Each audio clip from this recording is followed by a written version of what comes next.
আপনি কি যৌন সমস্যায় ভুগছেন? লজ্জার কিছু নেই। খুলে বলে ফেলুন, চিকিৎসা নেন, ঠিক হয়ে যাবেন। আসসালামু আলাইকুম এভরিওয়ান। আমি ডাক্তার সাইদুর রহমান। আমার চ্যানেলে আপনাদেরকে স্বাগত।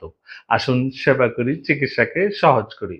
আমাদের মধ্যে অনেকেই আছেন নানান কারণে নানান ধরনের ওষুধ খেয়ে ভ্রান্ত ধারণা গেদার করে আজ যৌন অক্ষমতায় ভুগছেন। যারা এই যৌন সমস্যায় ভুগছেন তাদেরকে বলছি নিরাশ হবার কিছু নাই।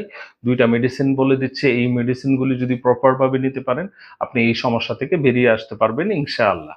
মেডিসিন ২ টা হচ্ছে নাম্বার 1 Agnescus 30 Agnescus 30 মেডিসিনটা আপনার যদি যৌন ইচ্ছা একেবারেই নেই, যৌন ইচ্ছা কমে গেছে, সেই ক্ষেত্রে Agnescus 30 মেডিসিনটা অনেক ভালো কাজ করে।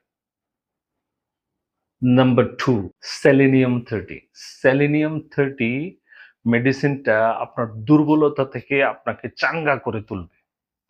আপনি যেকোনো শারীরিক পরিশ্রমের কারণে যেকোনো পরিশ্রমের কারণে আপনি দুর্বল হয়ে যান। আপনার কোনো ইচ্ছায় যৌন ইচ্ছা বা কোনো ইচ্ছাই থাকে না। আপনি একেবারেই উইক হয়ে যান। সেই ক্ষেত্রে সেলেনিয়াম 30 মেডিসিনটা one of the best medicine. এখন এই মেডিসিনগুলি নেওয়ার নিয়মটা এই মেডিসিনগুলি নেওয়ার সঠিক নিয়মটা জানতে আমাদেরকে হোয়াটসঅ্যাপ করতে পারেন অথবা কমেন্টস বক্সে কমেন্টস করতে পারেন। আপনার সম্বন্ধে যদি কিছু তথ্য আমাদেরকে দেন, আমরা সঠিক গাইডলাইনটা এবং সঠিক নিয়মটা বলে দিব এই ওষুধগুলি কিভাবে নিলে আপনি সবচাইতে বেশি উপকৃত হবেন। ধন্যবাদ সবাইকে। আসসালামু আলাইকুম ওয়া রাহমাতুল্লাহি ওয়া বারাকাতুহু।